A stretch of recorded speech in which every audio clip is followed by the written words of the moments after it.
Ladies and gentlemen, the Hunt Center for Entrepreneurship at NMSU's Arrowhead Center is thrilled to bring you the 6th annual Aggie Shark Tank. Now, please put your hands or fins together as we introduce our starts of the night.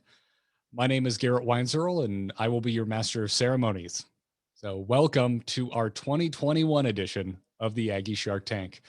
This is one of Arrowhead Center's most popular student events, and it creates an amazing opportunity for our student and alumni entrepreneurs to connect with our sharks, all of whom are truly invested in supporting entrepreneurship right here in our region. Their past support has already made a direct impact on job creation here. In fact, one of our past Shark Tank participants, Pasqual Camacho, is here today to share a few words with us about his experience. Pasqual, if you're ready, go ahead and turn your camera on and the floor will be yours.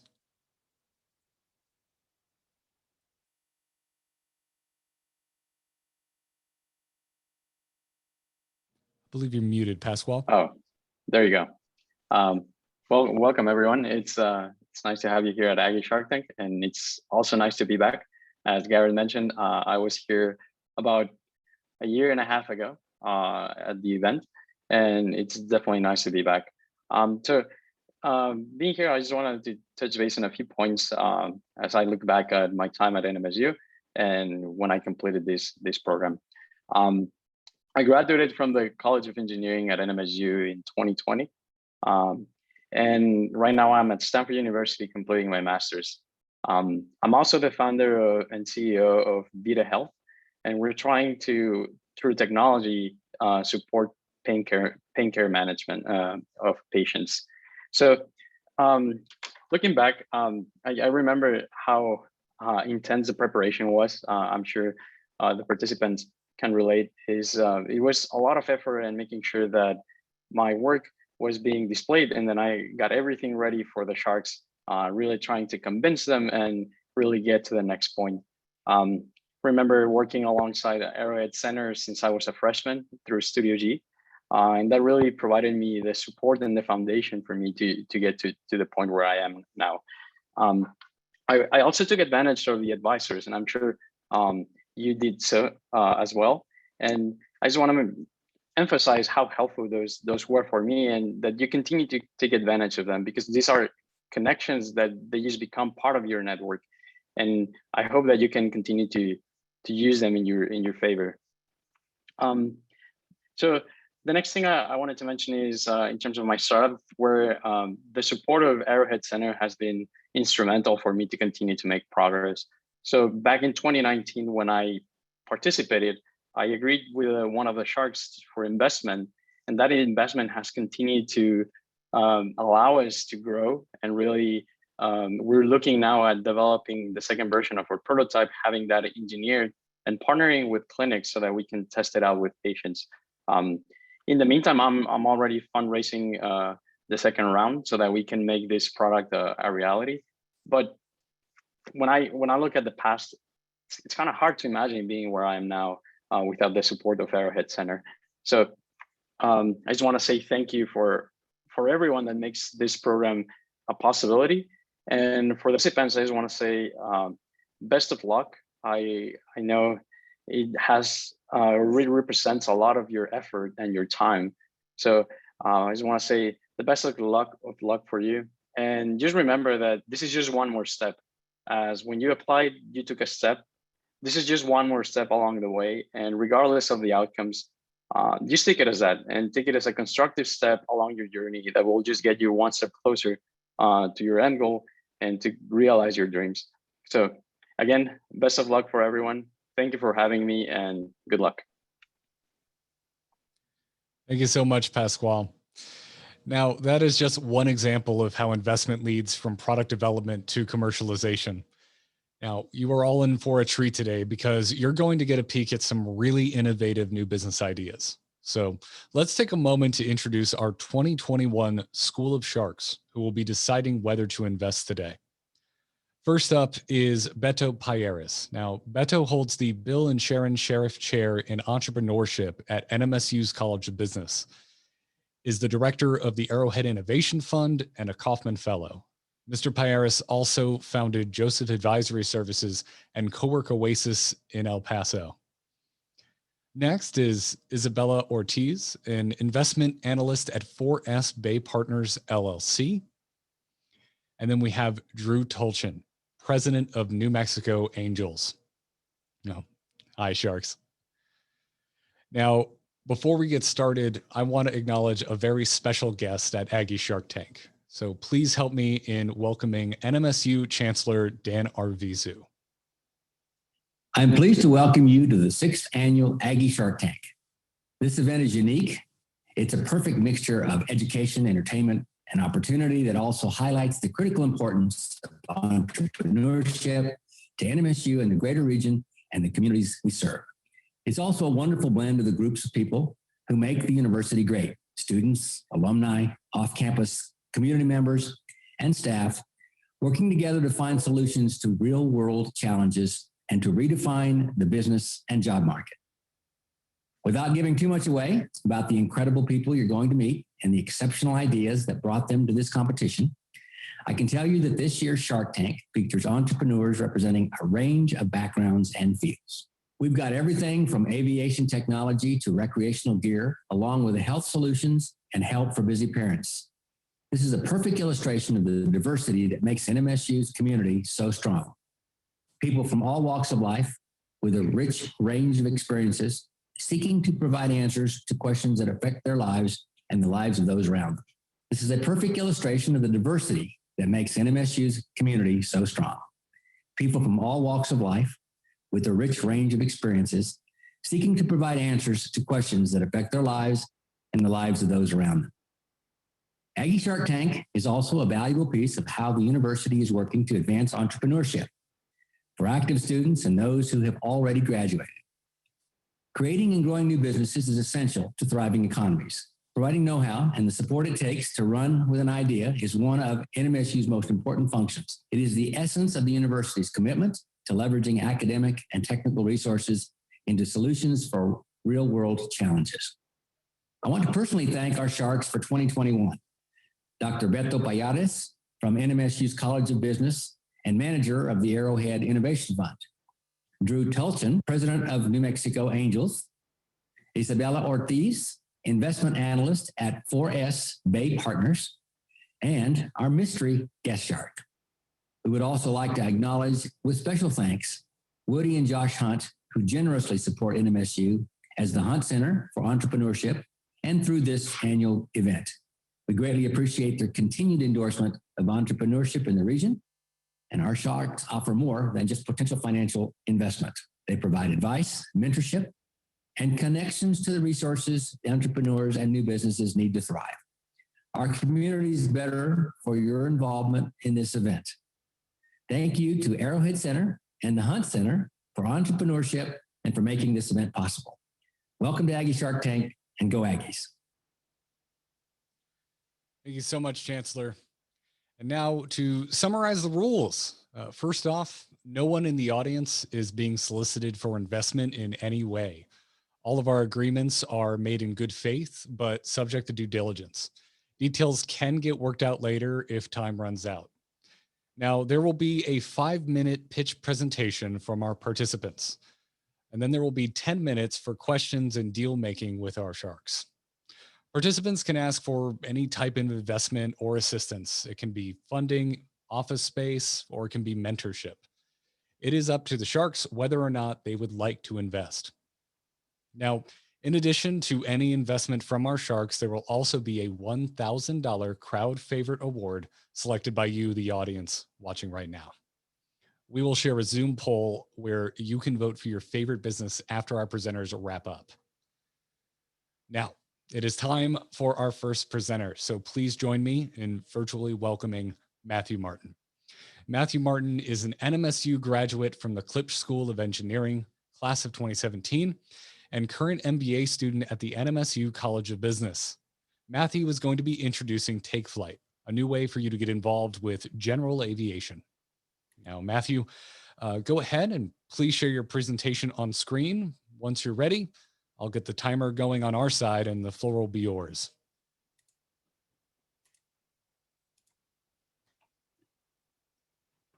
All right, are you ready, Matthew? Ready.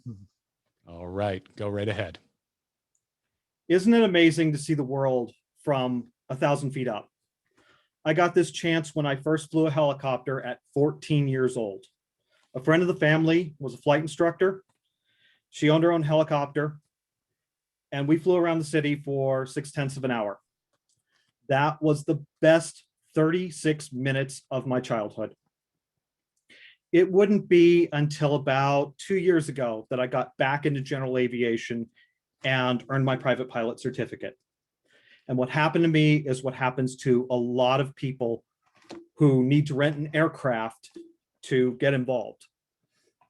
I didn't know where to start. I didn't know who even I could trust. I didn't know about the scholarships that were out there. I tried to go the military route, and the military, because they have so many applicants, said, well, you have to have perfect eyesight to even get in. That stopped me for several years. When I got back in, I noticed that the flight school that I was working with, well, they're always trying to bring more students in, and it's difficult for them to do on their thin profit margins.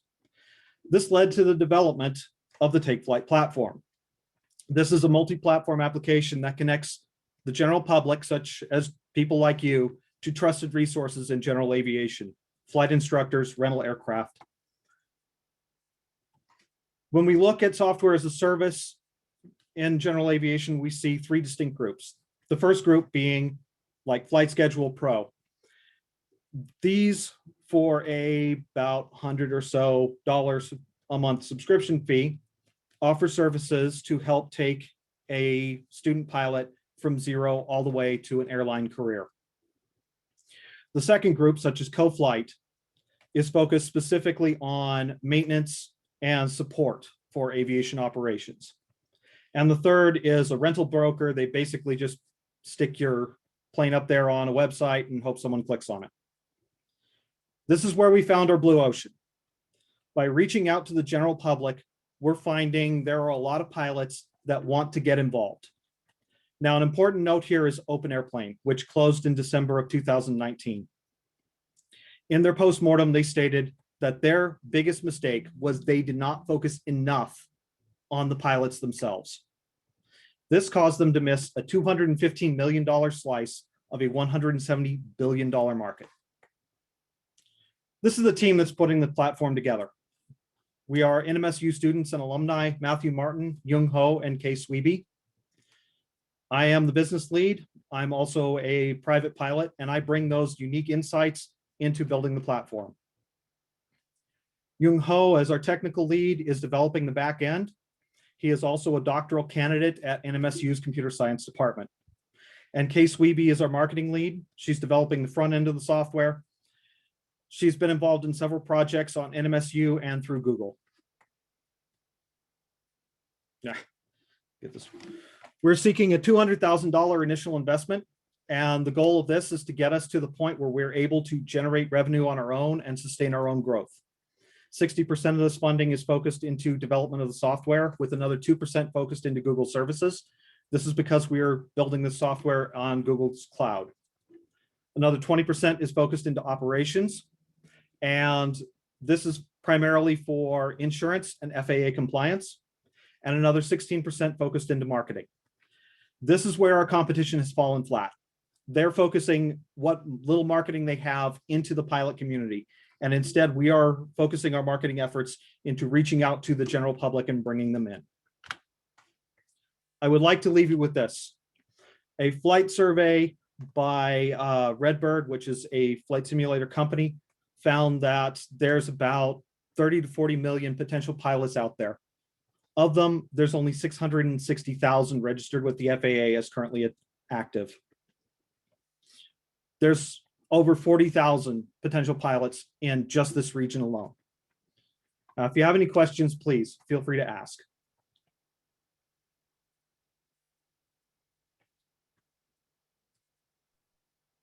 Thank you, Matthew. This is Beto. Remind us again or go over what you believe would be the pricing to attract and populate that exchange between would-be pilots or enthusiasts and folks that have assets that they can lend. We're looking at pricing by flight hour. So initial price point is at $10 per flight hour as a service charge on top of the price for actually renting the aircraft, which can range between about $130 to $190, primarily dependent on region.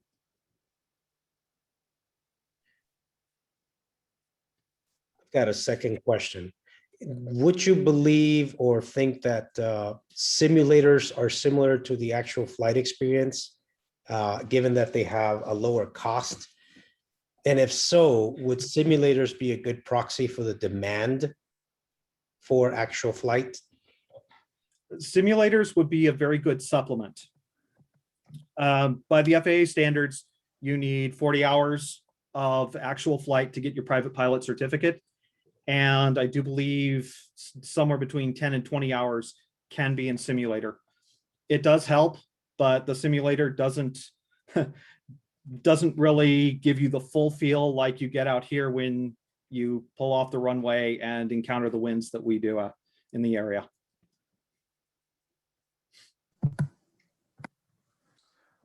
Thanks for your presentation. A couple questions here.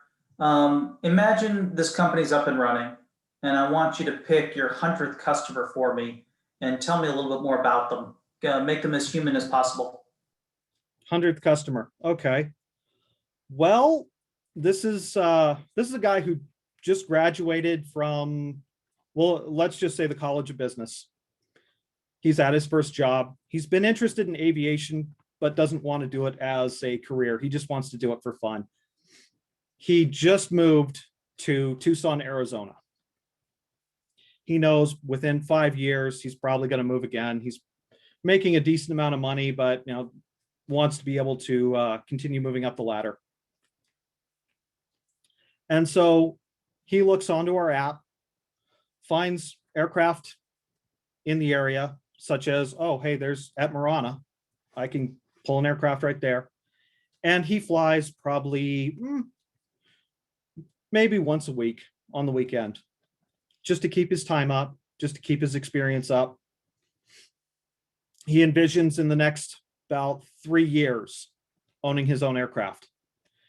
And he thinks, maybe if I put the aircraft onto this take flight platform, that will help me pay for the costs of owning and maintaining that aircraft. Gotcha, thank you. And then on the other side, so imagine I'm an investor who writes a check. Walk me through what happens and how I eventually end up making money with your company. Okay, well, first, we're developing the platform. We have a slot to go into beta of the beginning of next year. After that 3 months, the company starts making revenue. We get to a point where we can grow on our own revenues. And then we're looking at, well, there are several aviation companies out there, such as Boeing owns quite a bit of software as a service, Garmin, and there are a few other companies that would potentially be interested in purchasing the IP to this platform.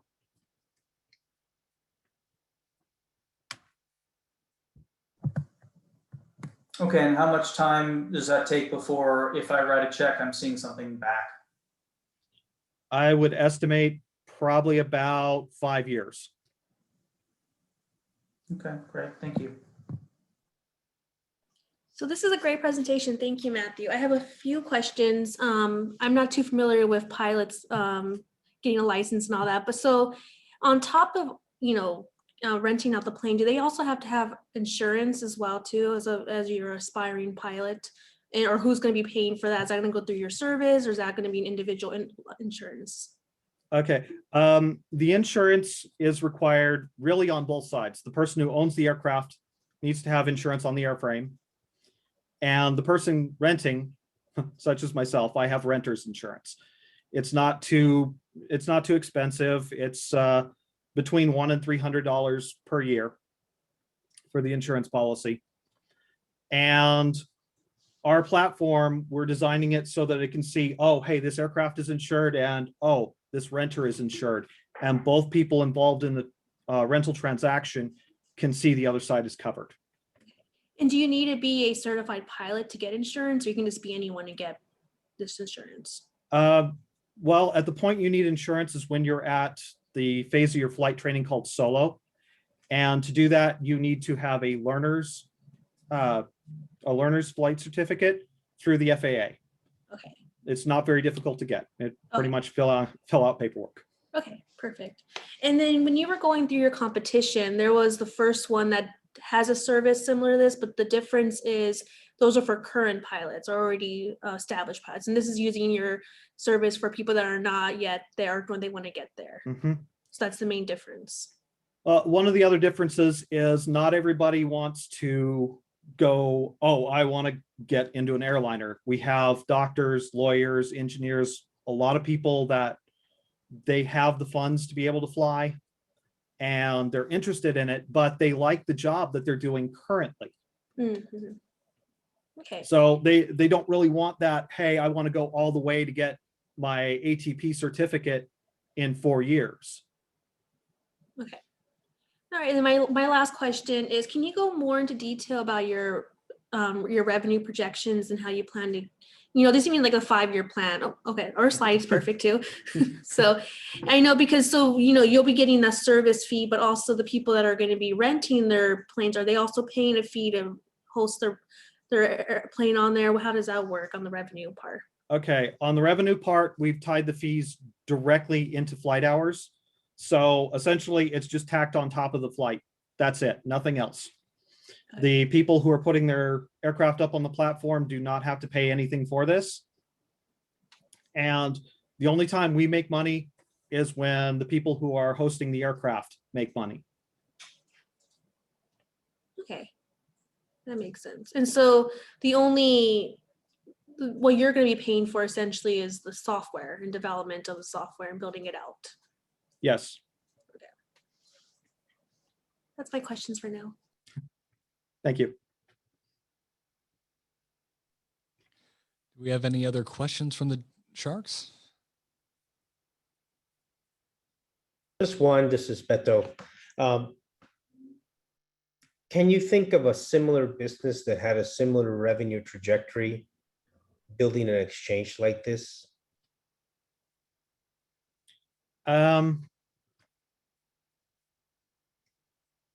I guess Uber or Airbnb might be considered close in nature to what we're doing.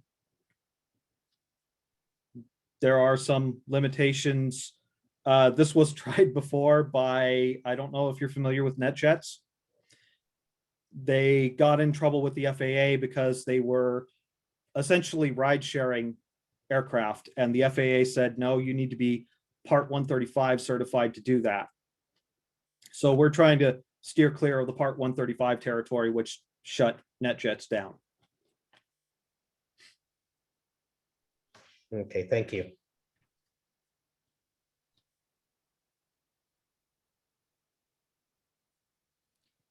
Well, it sounds like we are reaching the end of the questions from our Sharks here. We have a minute or two. Sharks, would you like to take a chance to make any recommendations before we move on to any final offers? Yeah, I'll start. You mentioned Uber and Airbnb. The one challenge I have in terms of the the one challenge that I can put my hands around in this particular business is $200,000, which is not an insignificant amount of money, is challenging to conceptualize how you reach a new user base, essentially a new user base that hasn't experienced this, and essentially create enough gravitas to pull in customers. Roughly 2% of that 200,000 would be in marketing spend. That seems a little light. When you look at someone like Uber or Airbnb, they went out of their way to raise very, very large rounds of financing. Okay, 2% is for Google services, 15% for marketing, correct. But we're talking the difference of those other guys that had a very definable market, which you do in terms of people that are enthusiasts for flying, but they poured millions and millions and millions, right, to steer the ship in a certain way, to create that market exchange. So I would suggest that 200K is a challenge, and then while it's a good start, it may not be sufficient to create enough uplift, no pun intended, in revenue to make it self-sustaining thereafter.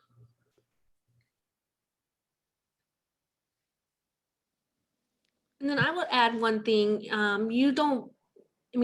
Everyone has their opinion about the scooter business right now, but I haven't seen a great reflection of how that's been going. So you just don't want to be stuck into that sort of rental business as well too, but you're not going to be obviously providing the aircraft, but their business model is now working on some of the scooter businesses. So just be careful not to fall into that sort of business model. And I think maybe you might need to spend more on marketing, put a little, put more towards marketing if you can, because you're, like Beto said, you're targeting an audience that really doesn't even know this exists yet. So Okay. that would be very important, I think, on how to reach those people. But otherwise, I think it's a great idea. I've had a lot of friends that wanted to be a pilot, they just couldn't do it, or it was very expensive. So I think if this obviously wouldn't cut down the cost of being a pilot, but it would help provide more options for them. I would point out that there are scholarships available for people to learn how to fly. So getting your initial private pilot certificate, there are scholarships through the AOPA. There are scholarships specifically for women to learn how to fly. And there are scholarships for minorities to learn how to fly. It's awesome. Thank you again. A couple things occur to me. Number one is I'm thinking about other ways for you to capitalize this in addition to private investment. And the state of New Mexico has a couple of really good incentive programs. I don't know if you've gotten far enough along in the business to realize them. In particular, there's a film credit, which I know can work for gaming. And I don't know whether you might be able to qualify or whether that's something you've taken a look at yet. I'm not specifically familiar with that film credit now. Okay, and I don't know if you qualify, but I'm just trying to think of places where there could be resources for you to really help leverage the capital. The friends at New Mexico Economic Development, who NMSU, the Aggie certainly know very well. So if you hadn't had a chance to chat with them, it seems like they have some really good programs and I think your company could be a really good fit. So that's something that feels like maybe something I could offer as the shark here, but certainly NMSU could help with. And then the other thing that I was thinking with building on our colleague Isabella on, maybe your analogy that you produced about kind of being the Uber, sadly might not be the best analogy for you to pay attention to these days. Niche, the air world is a very niche market. And I just don't know enough about it, but there's a lot of people who get really passionate about it. And so the things that occur to me are you building up a circle of friends, an advisory circle of luminaries in that industry, because certainly there's a bunch of people in that industry where $200,000, even though Beto mentions it's a big check, there's some people who are in the flight world for whom $200,000 is not a lot of money. And so I think for you to build friends who know this expertise feels like a good place for you to spend more time.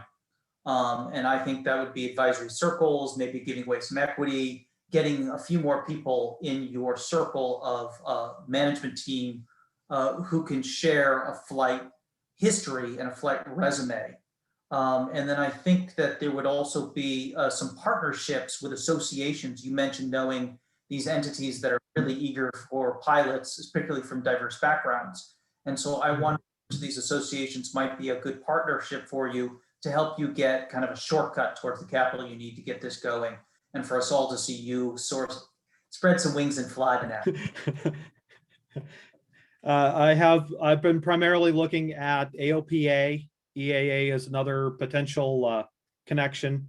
Things have been a bit slow because of the COVID stuff, but they're starting to ramp up their activities again. All right, well, we are past our final minute. Any final offers from the Sharks? You know, for me, I other than buckling up and passing out on a flight, I'm not very well versed in the space, so it's a pass for me. Same as well. I don't know enough about it, but I'm excited to see your journey because I think there is a need for it. So I'm excited to watch you, but I still know enough yet about the space. Thank you. Yeah, and I have to say also that you're suffering from an unfair thing that we've got folks who know business but don't know your sector. So the business side just seems a little thin. So I'd be happy to have you stay in touch. You're welcome to keep us put on your update list. I think, why don't you go talk to our friends at the State Economic Development and report back what you've learned, and keep up on your journey and keep us posted, and maybe we'll get to learn and become more familiar with you over time as you conquer some milestones. Thank you. Well, thank you, Sharks, and thank you very much, Matthew. We're going to move on to our next presenter, which is Sonia Gonzalez. Sonia is an NMSU alumni from the College of Business class of 1997. Sonia is the inventor of a new revolutionary product for the baby industry, the Cali Baby Bottle. Sonia, same as before, please go ahead and share your presentation on screen. Once you're ready, I'll get the timer started on our side and the floor will be yours. Okay.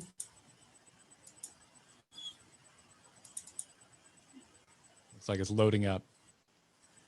Can you see it? Can see it. And now it's in full screen. Looks great. So are you ready, Sonia? I'm ready. All right. I'll take it away. Thank you. Thank you. Hi, my name is Sonia Gonzalez, and I'm the inventor of Cali Baby Bottle. Cali Baby is a baby feeding system that features innovative technology and offers a realistic nursing experience, prevents and stops GERDs, reduces colic while providing safety and convenience for the parent on the go. Here on the right, you'll see a representation of what the bottle is going to look like after manufacturing. Cali has many facets of which you can see here. A short list, oh, something went wrong.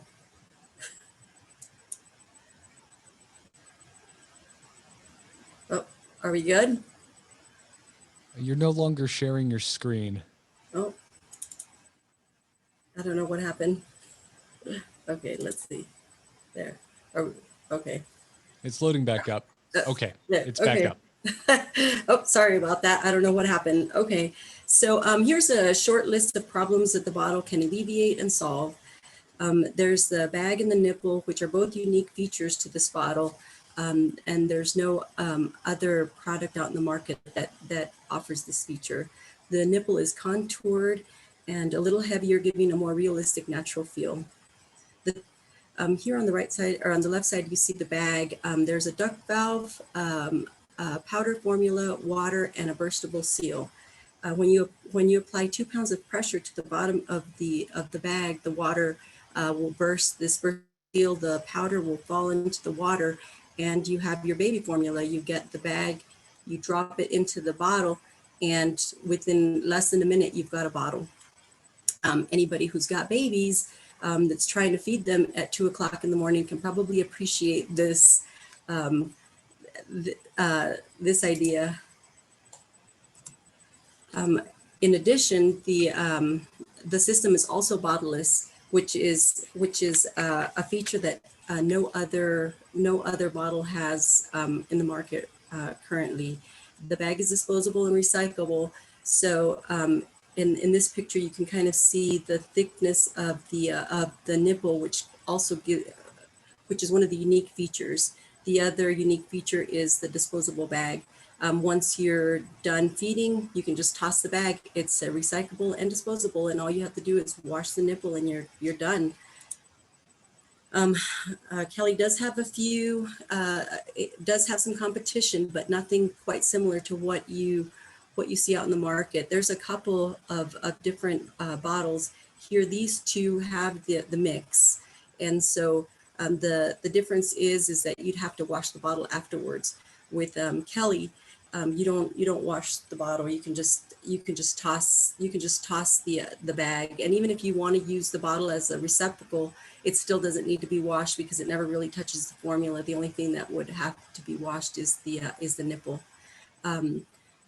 Dr. Brown's also offers some really unique features, but there's a lot of parts involved here in order to have to wash. So in addition, then you just have to have a bunch of bottles.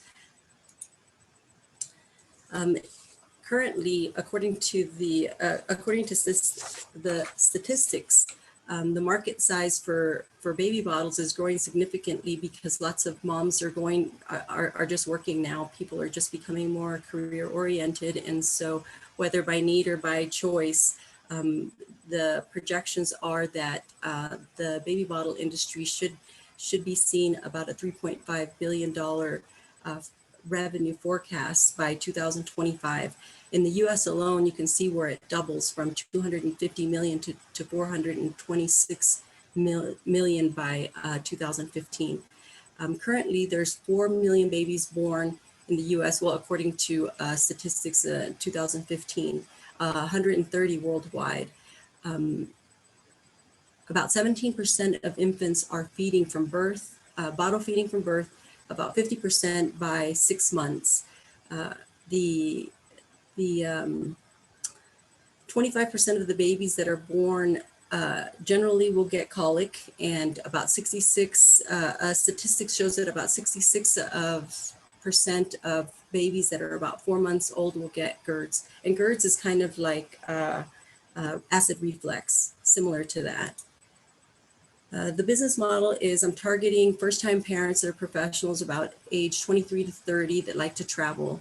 And the idea is to try to sell this online originally, maybe try to get with some social media influencers on Facebook, Instagram, Pinterest, Amazon, and then try to work in the same sense, trying to get into the hospitals and through maybe some pediatricians. I do have some connections now with some hospitals that I might be able to get opportunity to do some maybe testing through them. And then eventually the plan is to try to hit the big box stores. This is what my cost is currently with some quotes, some early quotes that I've gotten. And this is what my plan is to sell per item. The bags will be a commodity, so that'll be something that will be sold. That'll be something that'll continue to sell even after the purchase of the bottle. This is what the financial model looks like at a high level. And of course, there's still some stuff that has to be worked out in order to be able to reach some of these numbers. But originally, the hope is to try to get the molds done, and then maybe get into production and manufacturing towards the end of the year. With COVID, it's been a little challenging trying to get companies to do the work or do the production, but I'm hoping that maybe at the beginning of the year to be able to get it all worked out this year to maybe start selling by the beginning of next year. Currently, I'm looking at $350,000 for 17% of equity in my company. So who'd like to be part of the baby bottle industry?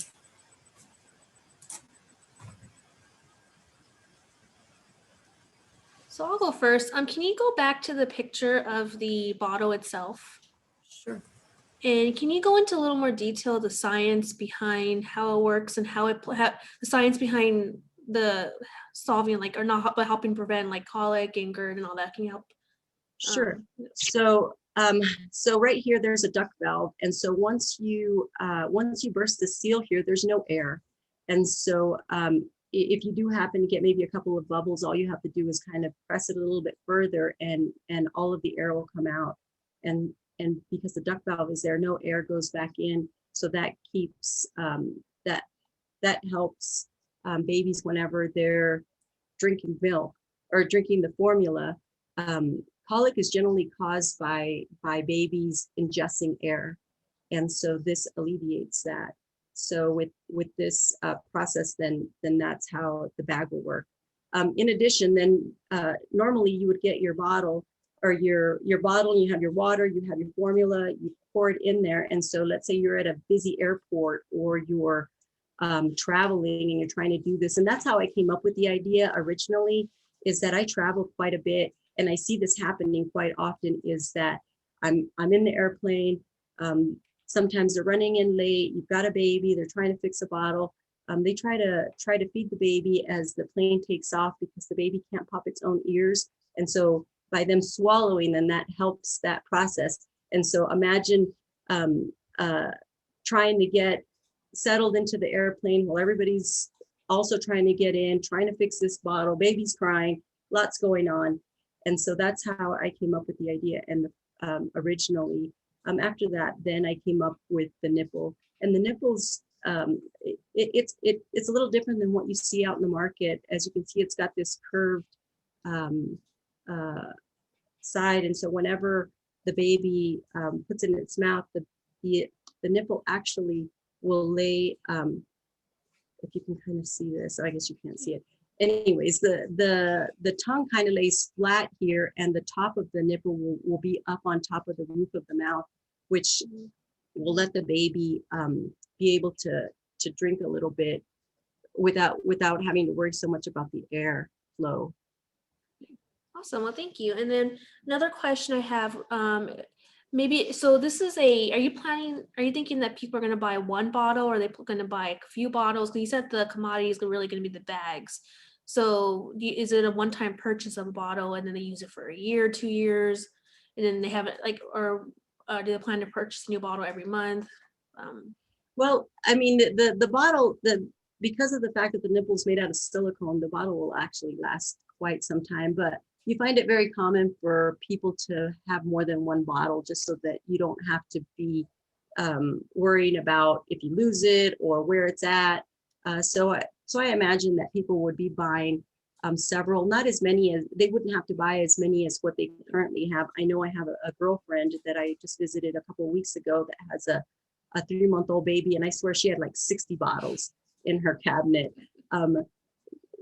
Really, in reality, you could probably get away with 4 or 5 of these and be fine. And like I said, you don't even need the receptacle itself. You could just get away with the nipple and the bag. And then, I mean, that's an easy wash. Yeah. I don't know if you have kids or not, but you probably, if you do, you probably experienced the rotten bottle underneath the car or the bed or somewhere because you forgot, or it's in the diaper bag and it's been there all weekend. This is a really cool idea. I'll let the other sharks ask some questions before I ask more. So. Thank you, Isabella. Sonia, congratulations on your entrepreneurial endeavor. Can you go into a little more detail on what is IP protected or on the road to IP protection on this? I submitted for the patent last year in June, and technically the only thing really different in the bottle is the nipple.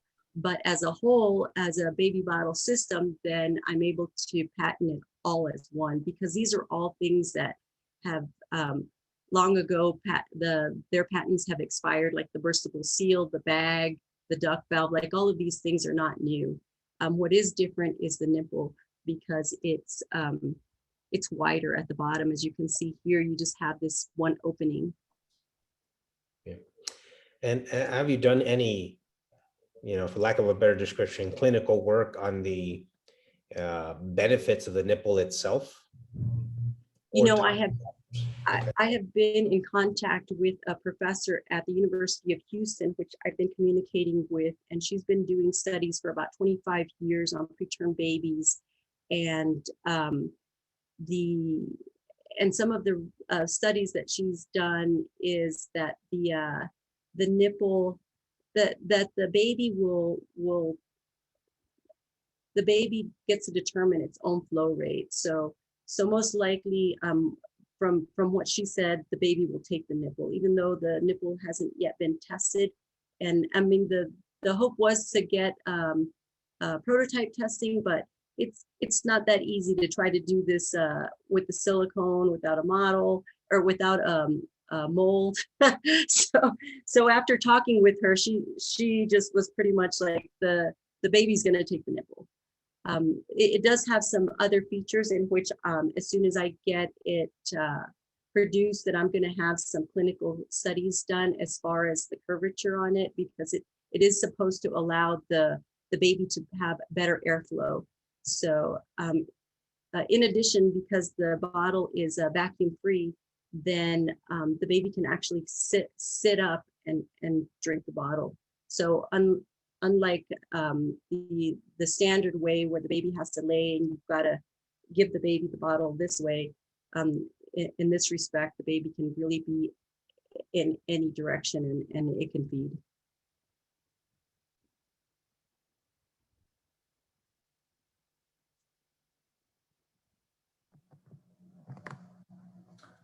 I'll hand it back to other sharks that might have other questions. Sonia, hats off to you for this, and clearly you've learned a lot about it, both through personal experience and otherwise. Can you share with us a little bit about your entrepreneurship CV? Who else is involved, and who else you're looking to get involved? Well, I've been at this for about 2.5 years, and I've kind of just been doing it on my own. I've just reached out to different people that I've just needed help from, but now being part of the Innovation Center, they've been just phenomenal in so many different people being able to provide mentorship and just a lot of different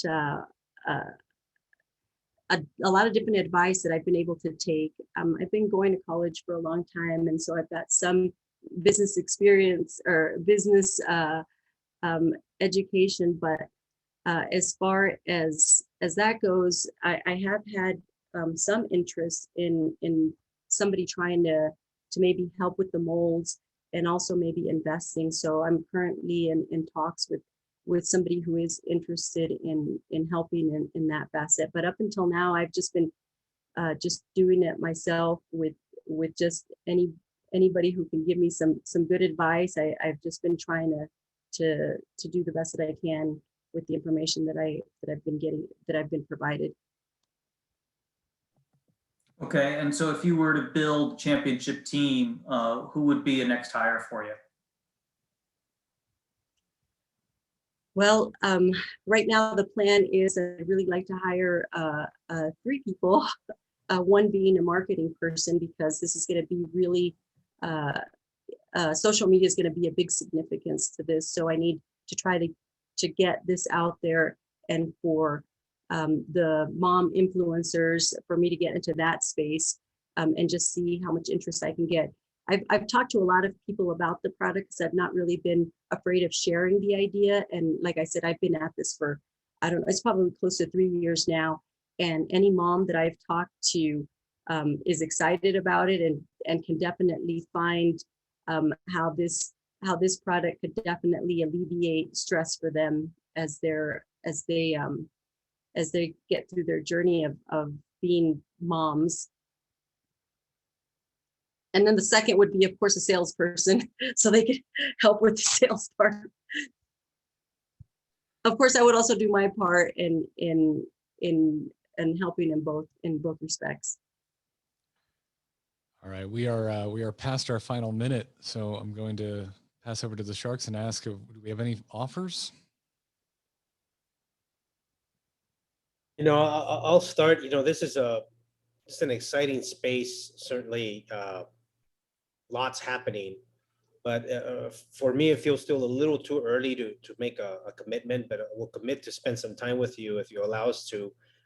We've seen in the last actually roughly 18 months, 4 or 5 other baby bottling systems where we can learn from.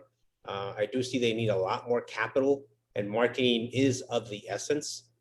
I would encourage you to look at a few other systems out there. There's one called Baby Barista, which is kind of the Keurig for baby bottles, which I would see as a clear competitor to what you're showcasing. But nonetheless, I think this is a great innovation, and be happy to spend more time with you on that.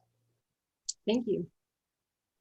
And I'll agree with Beto as well too. I have a patent background, patent law background, so I understand the difficulty of getting this patent. But what I can offer, maybe get more development and prototype and stuff. I have a lot of connections with women VCs and women VC funds that are really interested in this space, and so I can give you connections to a lot of the women or the funds that are really making investments in the space for you. And once you get a prototype going and some more proof of concept, I think they would really like this idea. Because like Beto said, there's a lot of people trying to get in the space, but they really can't get it figured out. So I think, you're on the right path. I really like what you're doing. I like the engineering behind it. And I like, you as a founder as well too. So I would love to make introductions for you.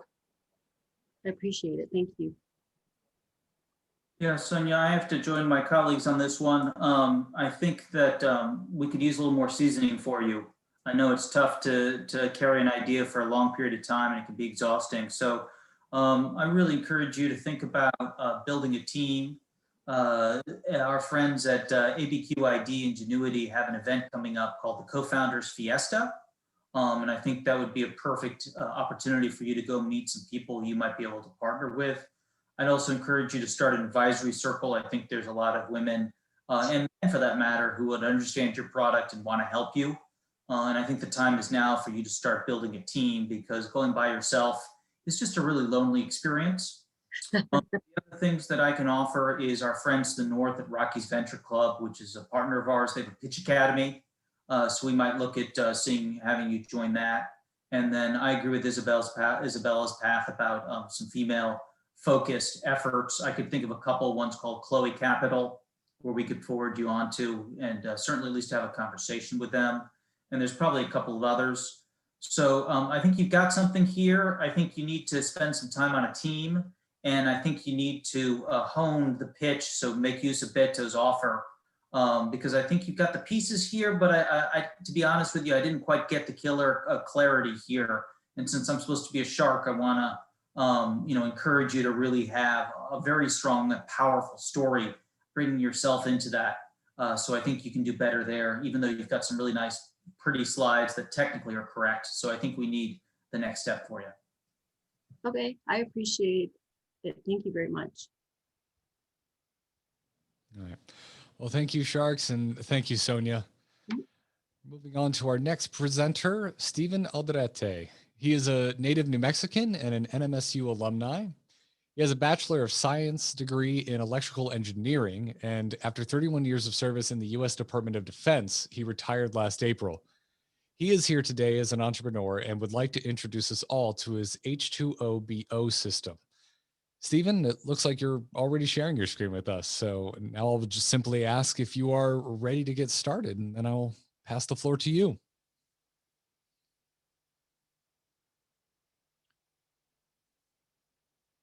See if you could go ahead and unmute your microphone. Sorry, good there? That's quite all right. Can you turn your camera on as well? There we go. My apologies. Quite all right. I'm a little bit nervous. Again, my name is Stephen Aldrete, and I'm the owner of Trail 9 Outdoors. And I'd like to thank you all for the opportunity to participate in the Aggie Shark Tank. So let's talk about a problem that many of us, the hydration system users, face. The problem, keeping your hydration system dry, safe, and ready for use. Backpack hydration systems consist of a bladder, a drink tube, a mouthpiece. Because they're soft-sided, the water bladder can be tricky to dry, as they tend to collapse on themselves with the sides sticking together, allowing little droplets of water to pool together. This creates a near perfect environment for mold growth. You can use chemicals to deep clean, but they leave a nasty taste in the hydration system.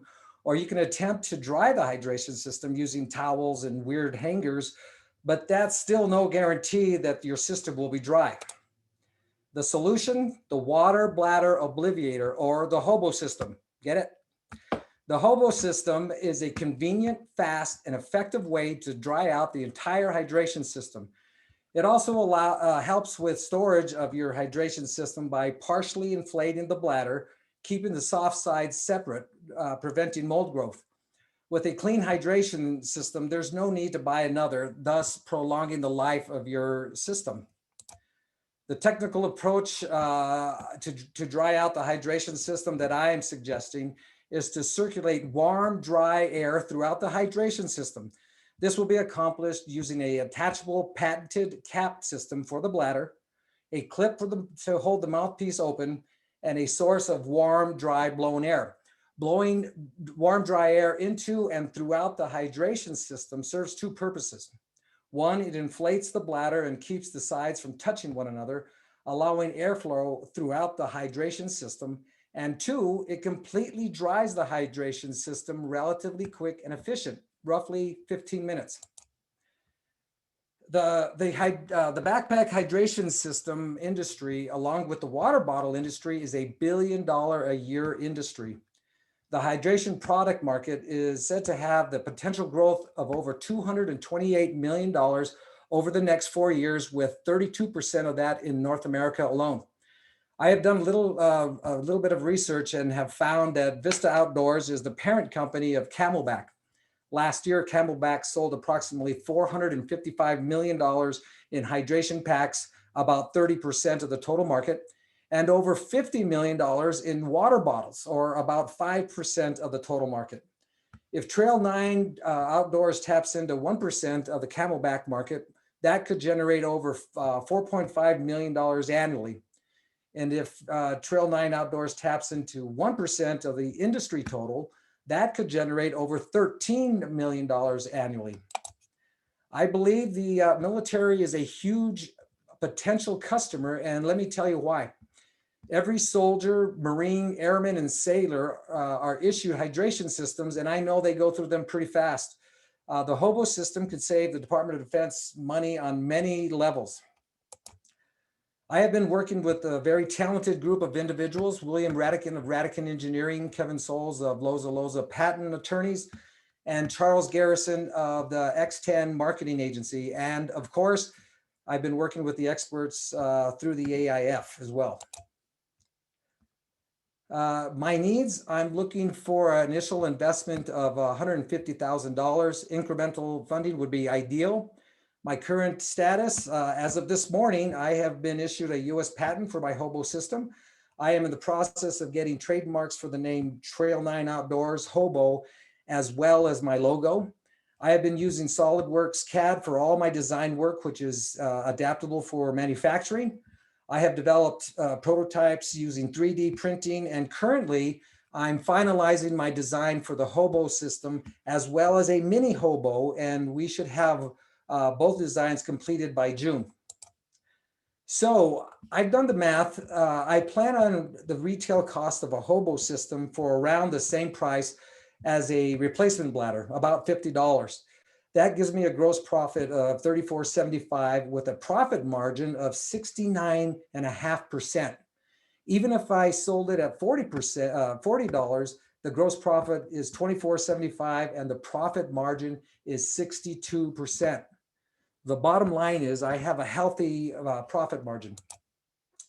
My vision, if all goes according to my 5-year plan, I will have created a very profitable business that provides a great product. I plan to use the hobo system as my flagship and build an inventory around it. But ideally, I would like to sell the licensing rights to the hobo system and enjoy life.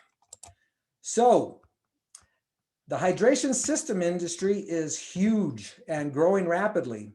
The hobo system is the first and most effective way of drying out your hydration system, and I foresee a wickedly profitable product. My name is Stephen Aldrete. This is Trail 9 Outdoors, and once again, thank you.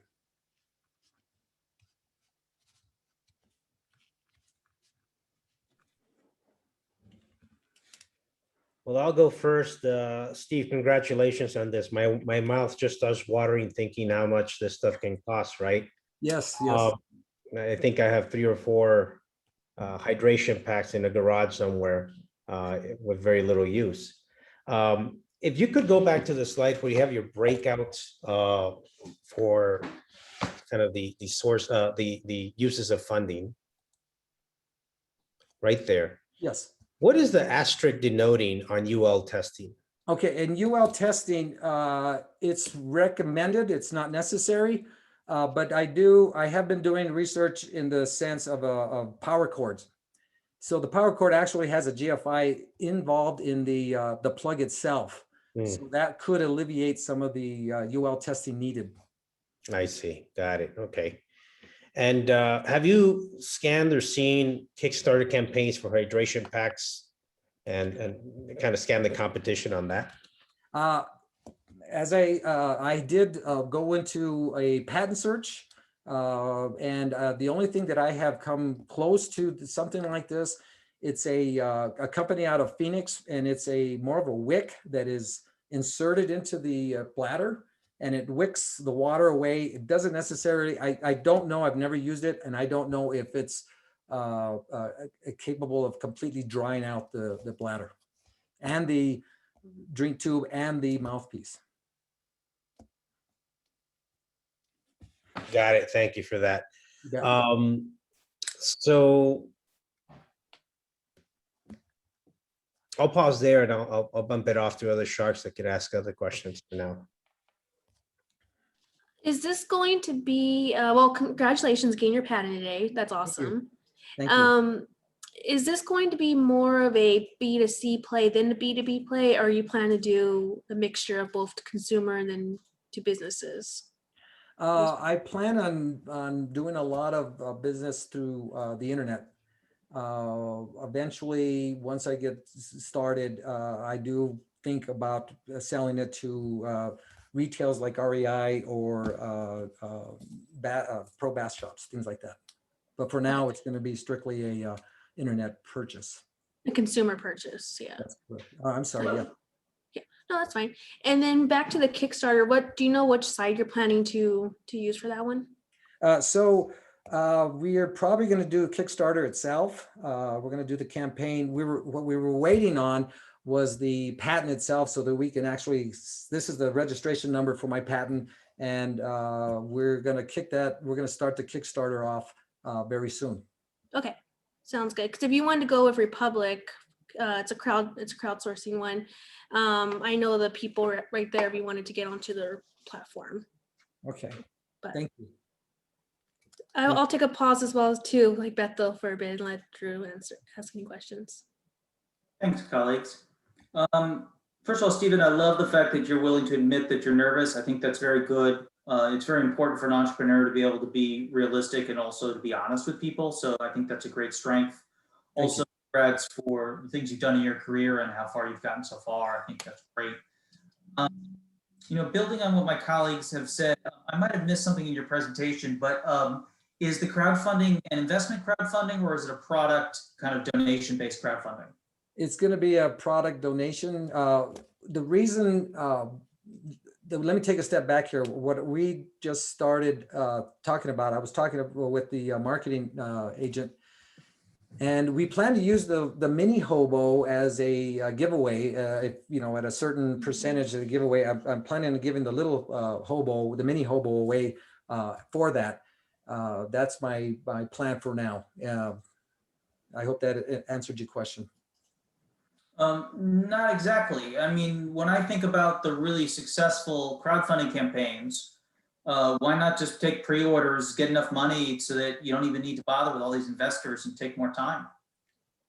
Okay, so with that, I did talk to an individual through the AIF, and we talked about the crowdfunding, and he had mentioned the fact that crowdfunding really isn't a funding type of thing. It's more of a name brand, to getting your name out there.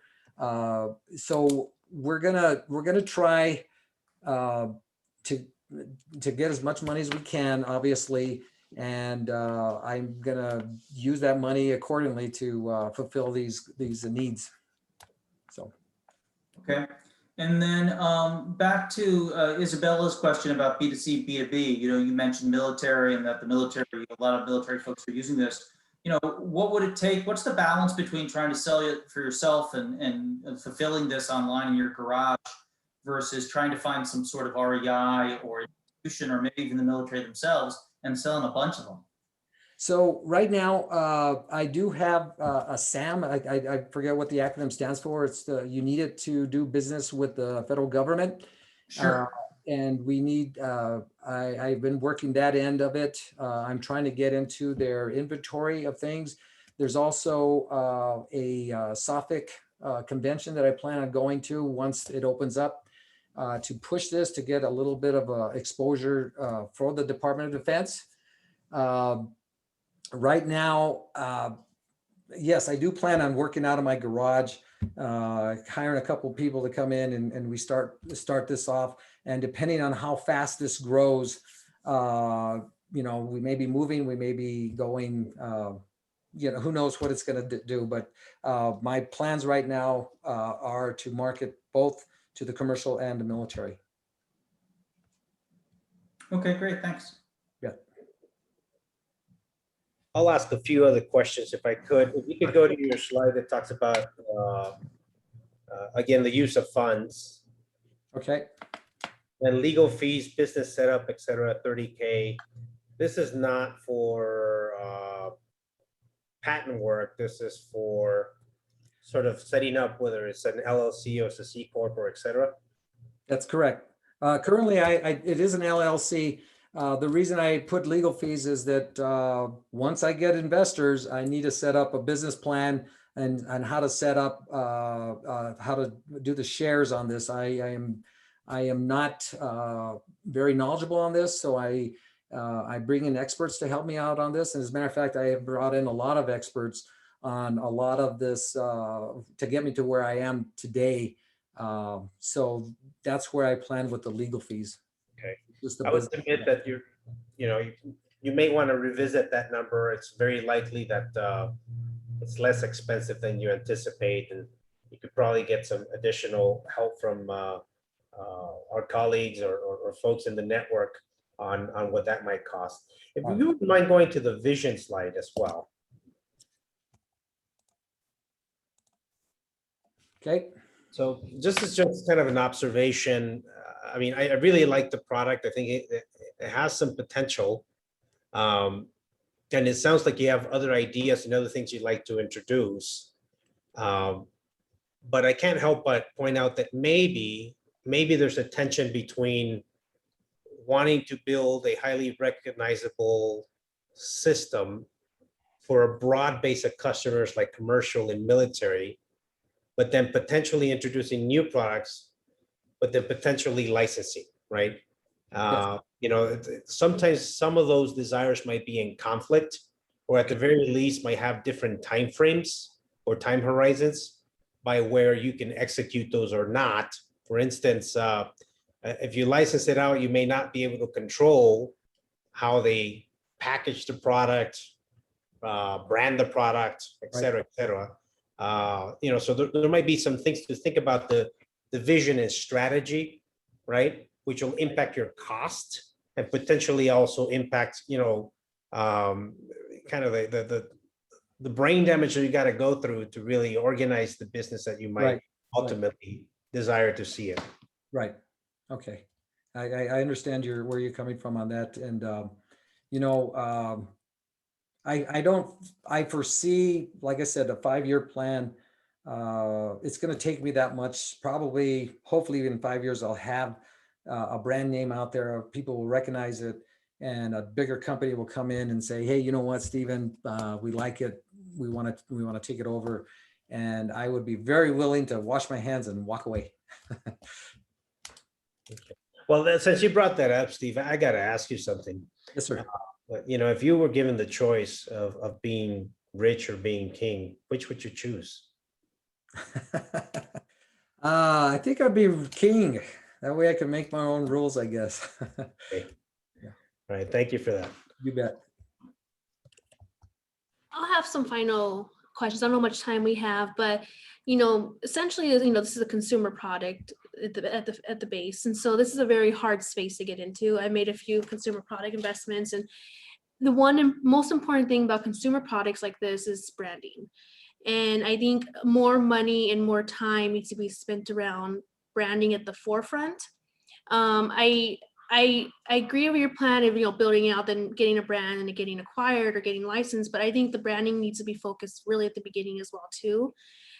Just because this space is one of those spaces where people know 3 names, they know Camelback, they know the main names, but they don't really know the other ones. So building your name out there is going to be very important and crucial at the beginning parts. Right. And then another thing is, I don't know if you had like a board of, people on your team or the team members, but I think it would be very beneficial if you had someone on your team that had experience in the consumer space, maybe not particularly this kind of space, but have experience of selling a consumer product or building a product and, getting 10 million in revenue or whatever it is, but someone that had experience in the consumer space. I think that would be very beneficial for you as even an advisor, and just getting a business model in place. Sure. Because this is a tough space. And I think, you have a great product. I think it's, you're doing great things, but I seen people struggle in the consumer space, and for that main reason. And I think just having that support behind you, people that have experienced it, even people that have had that failures in the space, they would know what not to do. Sure, sure. Appreciate that. Thank you.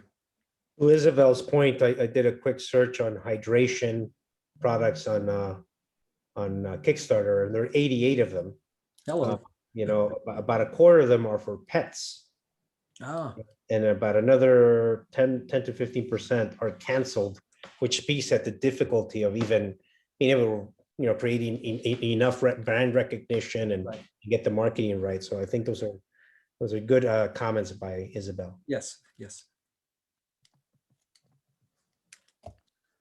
This is Drew. Yeah, I feel like we're acting more like a school of fish than individual sharks. But Stephen, I think the things that pop into my mind, building on my colleagues, one is that I think you need to do a little more customer discovery. You may have already gotten into that, but it doesn't feel reflective in your information yet. And so, talking to both channel partners as well as end consumers, and then government effort called the NMSBA feels like it might be a good partnership for you. Have you had a chance to connect with them yet?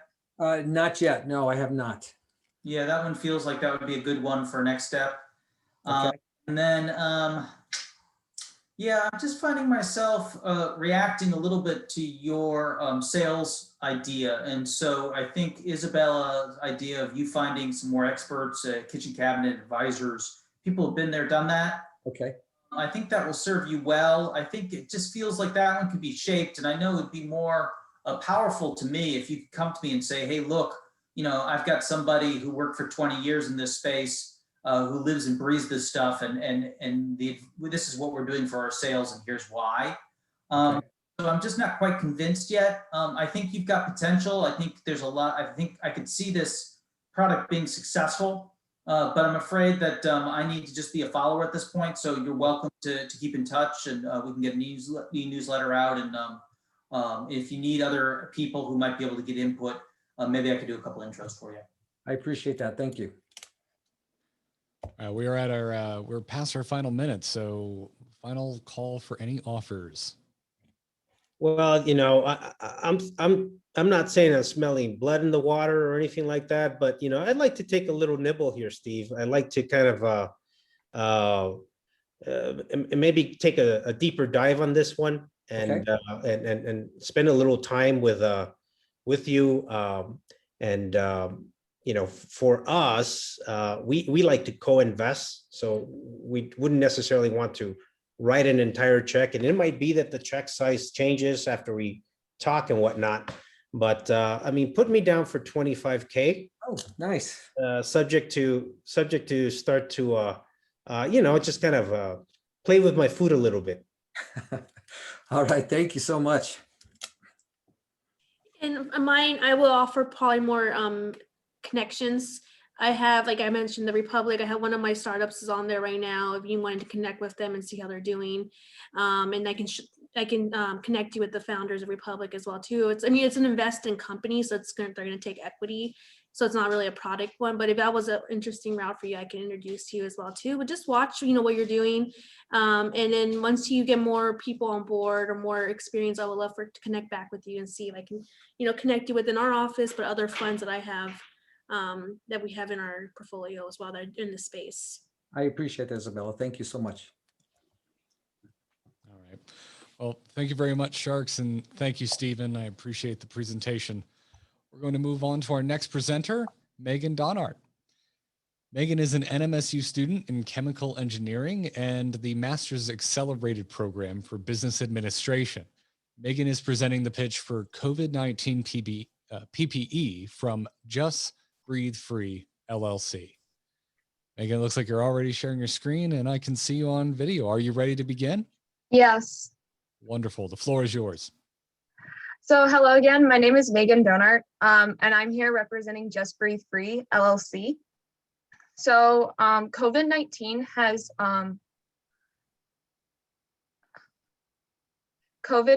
has altered everybody's normal lives, making mask wearing, what is going?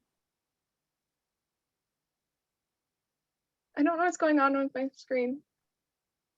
Okay, making mask wearing commonplace, no matter the country or nationality of a person. Through the Aggie I-Corps, doing customer discovery interviews, we found out that there is issues with mask wearing in education, I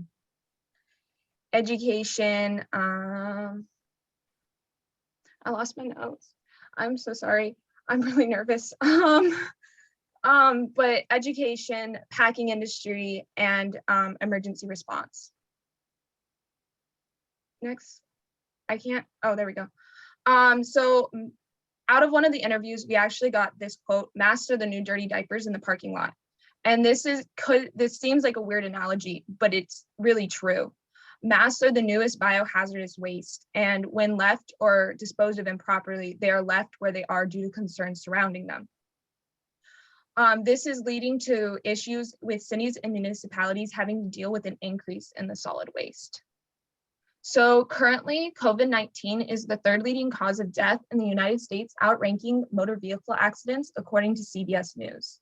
And it also kills 7 people per minute worldwide and 1 person every 2 minutes in the United States, according to the New York Post. Current face masks lack protection and also impair hearing in deaf people. And our innovation changes the way that masks are worn by increasing protection and versatility. Our innovation works by utilizing negative ion technology. The device is worn around the neck, and as it is worn, it produces a negative ion zone around the neck as seen in the image. In conjunction with a clear face covering, this directs the current of air down through the air purified zone, cleaning it of between 97 to 98% of particulates. The image on the side is actually of Dr. Garcia wearing the device in conjunction with the face covering. So why now? So the US is actually doing very well for COVID and current state, but we're not alone, and we're actually, a lot of other countries are in a lot worse state than we are. Due to this, we are actually, there's a lot more issues, and there's also been a shift in the US population of personal protection that is possibly going to stay around for years to come. Also, furthermore, as the human population keeps growing, the chance of zoonotic diseases such as COVID-19 jumping species is also likely to increase. So by adding this to our arsenal of PPE is a must.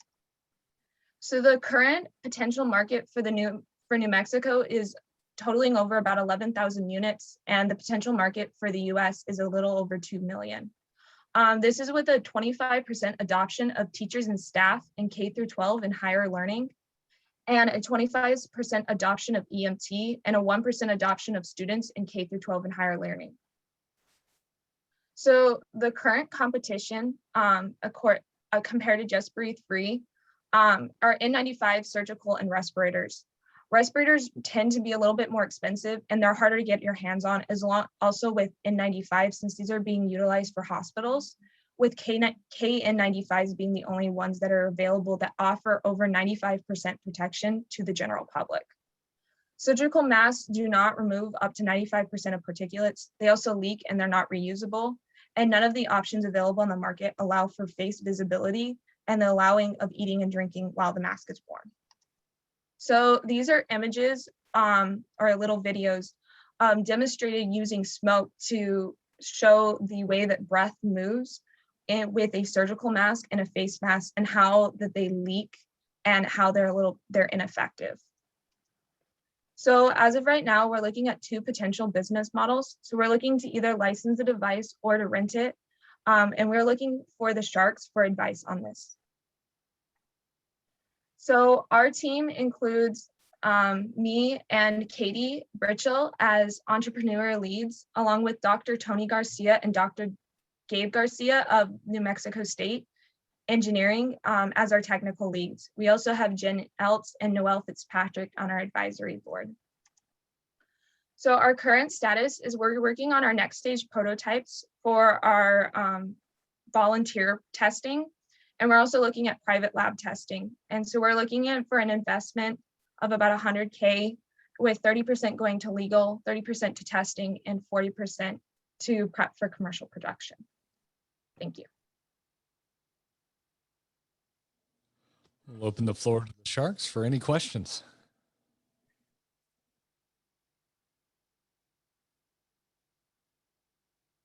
I'll kick it off. I mean, I think this is a wonderful invention, and it certainly speaks of the ingenuity that comes out of NMSU.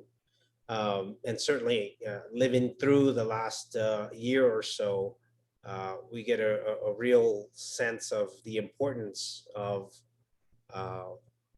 personal protective equipment.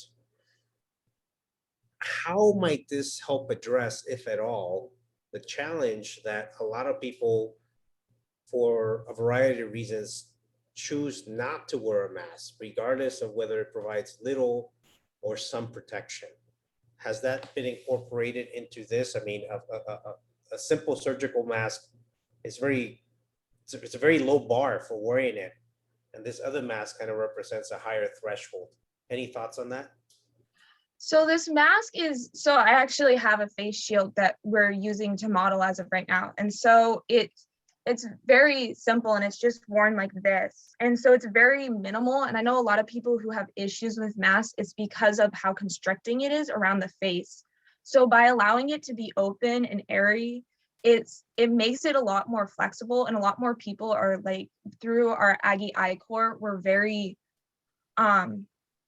moved for it, or like we're kind of really wanting it, especially in like education, with the amount of talking and the amount of time it's being worn. Because it allows the fresh air in. It's not as humid. If you like, you can actually eat or potentially drink with it on, so you don't have to remove it. And it also does allow personalization, or like persona, because like not persona, but you can see a person's face. And I think that's one of the big things that we're missing with masks, like currently.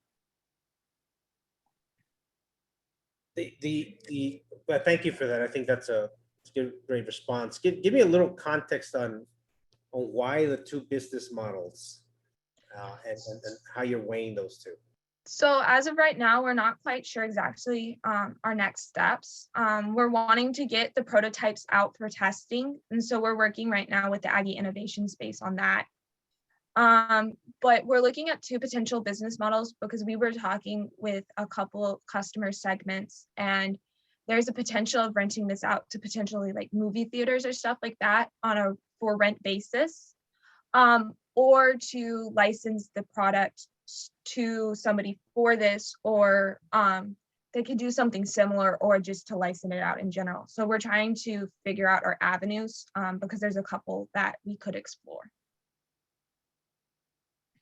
Gotcha. I'll lob it to the other sharks as I kind of chew on this a little bit. Well, first, thank you, Megan. This is awesome. I do understand the importance of showing your face. I know a lot of teachers or people that work in children health and like autism and ADHD diagnosis, and they say they're having a hard time with that because they can't see their face.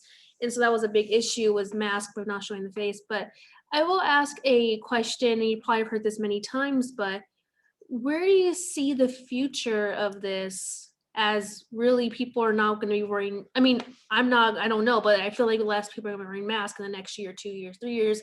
Do you see this being a more than 4-year company? I mean, what is your plan? Is it more just a reactive solution to now, Or what do you think is going to be the future of this company after COVID's kind of solved and people have the vaccine and wearing less mask? So for the United States, like I see this being less of an issue, but there is a lot of countries around the world, especially Europe as of right now, they're nowhere near even being part of very similar economically to the United States. They're nowhere close on the vaccination rates and stuff like that as the United States. But furthermore, as we can see through past and present, in the past even 20 years, with the amount of zoonotic diseases that have jumped in Asia and stuff like that, this chance of another global pandemic is actually very high as like the human population keeps expanding. So by allowing this in the arsenal, it will be very helpful. But I also see it as a very something that, because people are taking more caution around diseases and stuff like that, that this could be potentially something that's integrated into like certain aspects of our daily lives. And what is the material it's made out of again? I don't know if you went into that. So right now we're testing different types of materials, so I'm not exactly sure on that. But is the material recyclable, or is it? It's supposed to be reusable. It has a 2-year life span as of right now. Okay. And then when you do plan to get the model going and start distributing, where do you plan to get the manufacturing? How do you plan to get really a large scale manufacturing for this? Because it would have to be a large scale operation. That's where we're looking.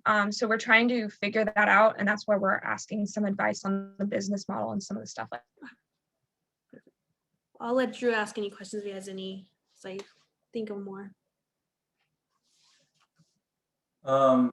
Yeah, I love the videos on this, and I love the science behind it. So I really applaud you for that. And I think it really makes a very impactful and powerful effort. We got to win with the first product, but my mind does start to go beyond the current disaster and the current pandemic. Have you thought about other products, and what does this company evolve into in the future if you were to wave your magic wand? So I'm not exactly sure, if I'm going to be completely honest. So we're looking at this as more of a PPE, especially with the current pandemic, but also looking towards the future. I think this will go more towards trying to find public health options in the PPE aspect, to try and help with some of the stuff like that, because this isn't a solution that's going to be quickly resolved. As we've noticed, we're going on almost over a year now at the current stages of this pandemic. Okay. Go back to the team for me and tell me a little bit about where you feel you're shining the most, and where you feel that there's still, if you wanted to be honest about it, where we still have a couple holes in filling out a full roster here. I would say we have like a lot of the technical aspects down, and with the advisory board, we can, Noel and Jens have directed us and helped us with a lot of things. I would definitely say there's still some holes on the business front and trying to figure out that, since me and Katie don't really have that much of a background. I'm just starting off really on my MBA, so I'm not very far in on this, and Katie's in the ACES college. So we're trying to figure this out as we go. So definitely trying to fill the holes in the business aspect would be our first and foremost. Yeah, I think that's a really honest assessment, and I appreciate it. And it's hard to show vulnerability, so I applaud you for that. So if you wanted to put your technical mind to solving this puzzle, what's one or two things that you think you might do in the next 30, 60, 90 days to really have a full court A+ team? So I would definitely try to potentially reach out to some more advisors and stuff like that, through like Arrowhead, to try and get some more guidance on this right now, and then try to make some more connections that we can get some more of the business nailed down. Yeah, I think so. I think I think you could use some charisma for yourself, which you have some good efforts for, and bring people in.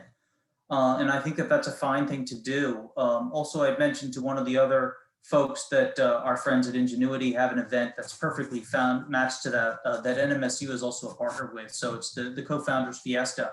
So that might be a good place to shop for some partners. Okay.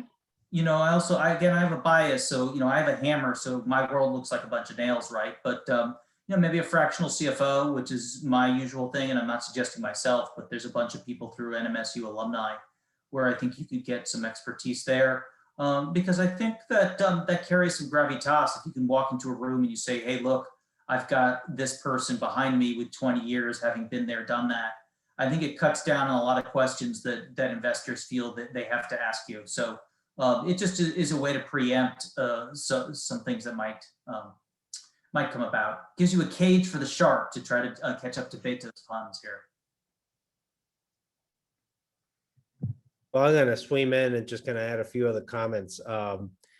You know, I really like the way you all took the Aggie I-Corp and did a deeper dive on how to fit with the customer segment.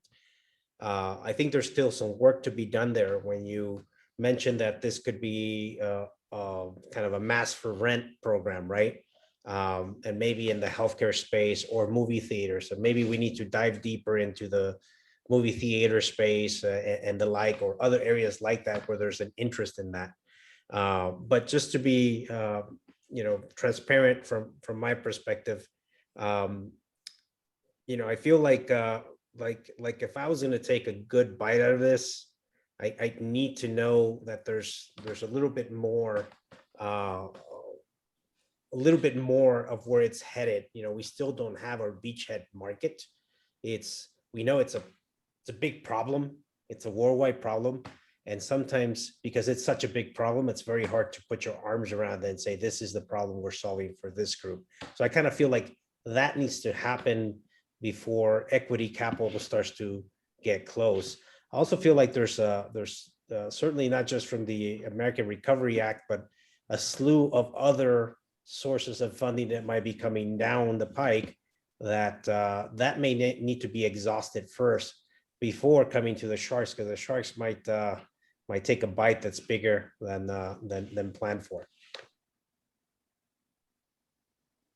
Yeah, and I'm going to echo Beto as well too. I think you have a great idea. I think it's, you know, I definitely wish it was here a year ago, because this year of mask has been horrible. I would like to, I don't know how, but I would like to see maybe you go into other products and just see more of a business plan, not just to this, but seeing how you can transform this company into other areas and be a long-lasting company. Just because personally, I don't see mask being around for another year, but that's just my own naive of America.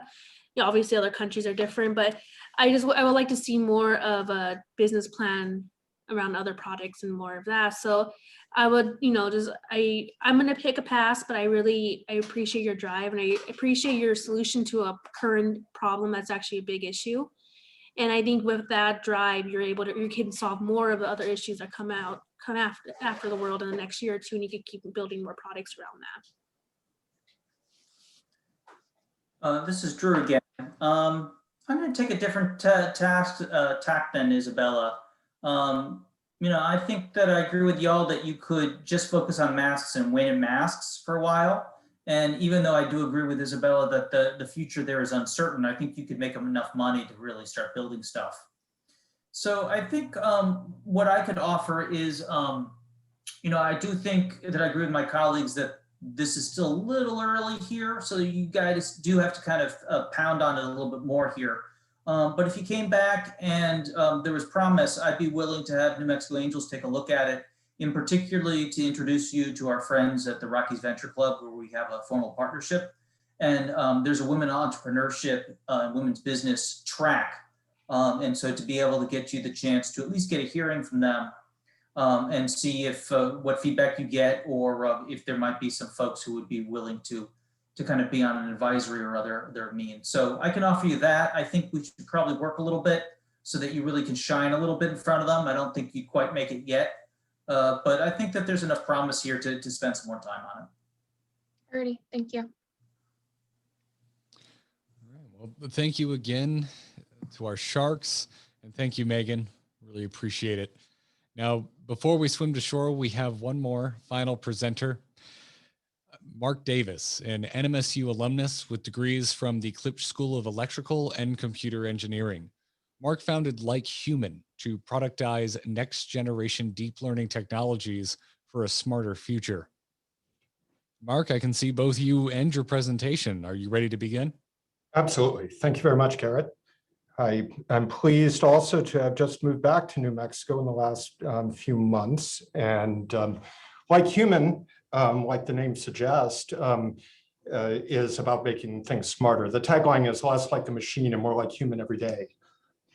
And yeah, we make smart things smarter. So our goal is to make customer service chatbots smarter, to increase the intelligence within smart speakers, to create new and novel gaming experiences that aren't just click on response 1, 2, 3, to improve search and discovery technologies across the board. And how do we do that? Well, we're building a cloud service for intelligent dialogue that will empower apps, services, and games. And our differentiator is that current technologies and research is focused on open domain. We're domain specific. That is, you can imbue the unique needs of the game environment, the customer service experience, and so forth into it. So our customer then are software developers and product designers who want to make their systems more intelligent. Our business model is based on cloud APIs and knowledge editors. That is, you'll go online, you will edit the knowledge and import the knowledge that's necessary for your business. And then there are application programming interfaces that you can link into your app or your game and so forth. We make money off of online subscriptions to the tooling, and we charge per API transaction. This is a huge market. Gartner says there's only 2 really cool things happening in the next decade, and that is electric vehicles and artificial intelligence. So they say total economic activity reaches out to $1.5 trillion.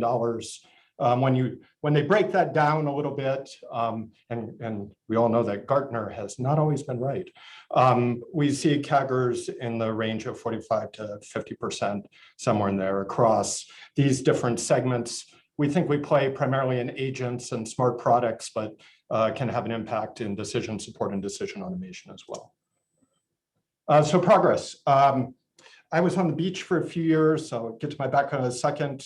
Founded Like Human in 2017, but didn't go anywhere. Moved away, came back, developed a core IP and software, and our goal is to do an alpha launch in Q1 of 2022.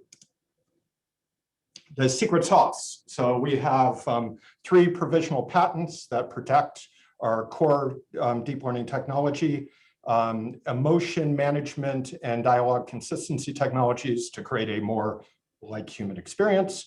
And then we think we're bringing to the table some easier customization and integration. We actually are talking about doing a 4th patent here shortly as well. So what's the competitive landscape look like? There's just really interesting stuff going on. We have research projects in the orange in the upper left. If we look at dimensions in this, to take a step back, dimensions on this graph, we have quality of the interactive experience on the vertical dimension, and we have the ease of integration and the ease of incorporating your domain-specific knowledge into the systems. We have these really interesting research projects that we're frankly borrowing ideas from, including OpenAI's GPT-3 and soon 4. Down in the red, we have Amazon Lex and Google Dialogflow that are cloud-based chatbot toolkits, very similar to what we're doing, except we're more focused on this domain-specific aspect of it. And then there's this whole ecosystem of professional services companies that will build this out for you and do a better job of incorporating domain specificity. We think we play in the upper right-hand corner here. The team, I'm a Silicon Valley startup veteran. I've been involved in about 6 startups, started at NMSU, went through being a researcher at NMSU, bounced to Microsoft, was in the Silicon Valley system, and I sold my own company, Katenga, to Dell through a Quest acquisition in 2012. And then I was CTO and distinguished engineer at Dell Statistica. And we also bought a bunch of companies during that time. And my son, who graduated back in May from UCCS, is now a grad student at ASU, is helping me out with this. And the ask, running out of time here, we're in the early stage where we're refining the product. Arrowhead has been very helpful and all the advice we had. We're building relationships. We're looking at maybe doing an angel round in Q3 of 2021 here to do some initial hiring, and then alpha scaling in 2022. So key takeaways: massive market. We make things smarter, cloud service for developers, and helmed by an experienced team. And here's how you get a hold of us. And as I close out, please ask me for a demo during the post time. Well, you piqued my curiosity. Us sharks like humans. So if it's like human, then maybe it tastes the same. So why don't you give us a demo? Absolutely. Wow. Let me stop share. Oh, I should just do a new share is what I should do. Let me see. That was probably the best one, Beto. Good job. I'm going to perfect the puns. You'll see. You were thinking about that the whole time, weren't you? Okay, so here is a non-player character NPC, basically another persona in a video game. You as a video game player come upon a weary old man in a field near a village. And this is a video because I didn't want it to crash. So you can see you're entering queries in natural language, and the system is responding, and the responses also reflect some degree of emotion management. That is, as a developer, as a game designer, for example, you can input various features that the system will then learn that will affect the emotional responses of the system itself. And so far, so good. Carver Sampson here we see is not particularly emotive, but as you ask questions, he becomes very concerned about these wolves in the hills. He's also slightly humorous, but only in a sort of a village-specific way. So anyway, I won't belabor the point, but you can see me as I was typing that and so forth.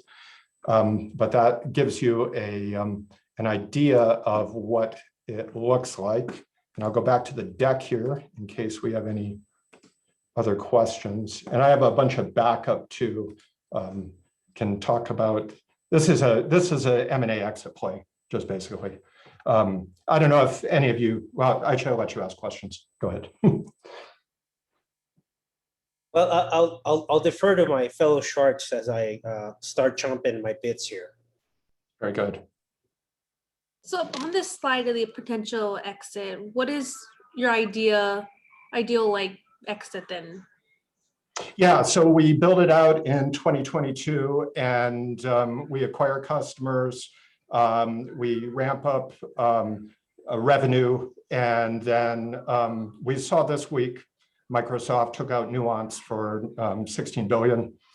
They were churning about 1.6 billion in revenue, I believe. That's the kind of exit that I would like. I don't want an earlier stage exit just based on the IP because I think that will, building the customer base, and I really see an opportunity for really locking in the customers, because once they've integrated you in to their system, it's really hard to substitute something out for you. But this is enterprise software, relatively low COGS, no capital cost, distributed team. And we used to say in Silicon Valley that enterprise software is like printing money.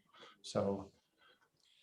Okay, and so the beta version would be free, then you start getting revenue in Q3? Yep. And what would that look like? I haven't really done a thorough revenue model, quite honestly. I'll get to that over the summer here and see. The real question is what is sustainable, and things like game companies are willing to pay per transaction. And it really, quite honestly, it depends on how much it serves to differentiate their integrated product. Yeah, so I mean, I think this is a great product. I think it's a great space. The gaming space is really hot right now. So I really like what you're doing. I'll let the other sharks take over. Thank you very much. Mark, thanks for your work. Thanks for what you've done to New Mexico already, and way to go on your successes. What's keeping you up at night on this one? I'm sorry, could you repeat that? I had a cutout. What's keeping you up at night? Just perfecting the technology. So the primary, I think, the unique differentiator, one of them, is how we build a user experience that supports the importation of the domain-specific knowledge. There are some really highly technical ways of doing that are, have been in under development for 20, 25 years, so-called good old-fashioned AI, knowledge engineering approaches. But I think we really need a new approach. One of our provisional patents is based on the idea that we can take domain-specific language and substitute it into dialogue from another domain, and then train the system on that, and that it's essentially substitutable. We've made a little progress on that, but that's really our next big challenge, is how we build that user experience. It's not a customer, it's not an end customer, well, it's not a consumer facing experience, it's a developer tool. So it allows for a little more flexibility of what people can tolerate, but it's got to have both some next generation features while supporting the functionality of the system. Yeah, okay. So I'm not a developer, so I have a couple questions here, and we don't have to wax poetic. What is the potential? The thing that was scratching at my brain is, what's the potential that someone kind of beats you to market or does something, somehow there's a development in the industry such that suddenly you're irrelevant, even though you do have IP and you are building up kind of this moat? Yeah, so I haven't seen that. I would have folded this if Amazon and Google had gone in that direction, but instead they've really, with OpenAI GPT-3, which is now being tested in a variety of settings, they've focused on this idea, this Turing test. Are you talking to a machine or not? In open dialogue that we all understand. We know about iPhones and we know about swimming pools and so forth. Well, in a video game, the technology landscape and the domain landscape is completely different from that. So what they've moved in the direction of this grand vision of actually creating an artificial intelligence, if you will, in a general sense. They don't seem to be going after this space. And so what I think probably will happen, to get back to your point, is that's why we see it as an M&A play, that they'll say, oh yeah, this actually solves a business problem. And I could tell you horror stories about some things that OpenAI has, the GPT model has been applied to, that have been dangerous failures in some ways. But there's constant hope because it's a big market. Yeah, okay. And then just briefly, you don't have to wax too poetic, but I like to. there's always a little bit of ethical questions or privacy issues. Have you guys done any thinking, or does this either avoid or get towards any challenges about identification or identity or any ethical issues raised from your perspective? It actually moves away from that. So one of the problems with things like OpenAI is it's trained on the breadth of the web. Unfortunately, a lot of people's phone numbers and other personally identifying information is out there. So some people, what I was mentioning, have discovered that they can use the system to discover personally identifying information that the system will read back to them. And that's only going to get worse with these dumps of Facebook databases and so forth. So because we are focused on those domain-specific areas with knowledge that is curated with respect to that domain, we expect less of those sorts of issues. Great, thank you. Other sharks? Yeah, I'll jump in. I'll ask a question mark. You know, you have a slide there that talks about forming the entity, thinking about the problem, pivoting, thinking about the problem, developing some IP, then you launch. Several years out, I don't call it 5 or 8 years out. And you know, let's presume you flop onto a beach, sink from sharks. What do you think your legacy is going to be, whether in this space or generally speaking? Oh, I'll probably just do another one here. Yeah, I mean, it's too exciting not to engage. I was a researcher and I did a lot of wrote a lot of papers and things like that. I've been, you know, doing dev work at the core level and so forth, and then getting out and seeing, you know, the success of your business, and that moment when you're at the lawyer's office and the wire transfer happens. That is the moment that changes everything. I hear you. Well, you know, although as a shark, I don't really like wires. We get a little tangled up on some of that stuff.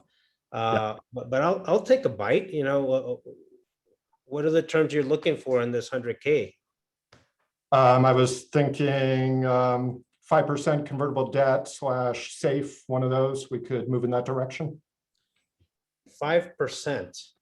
So you would be valuing your company sort of pre-revenue, pre a lot of things, right? Yeah, so with a 2 million at a post money of 10 million in Q1 2022 is what we're looking at.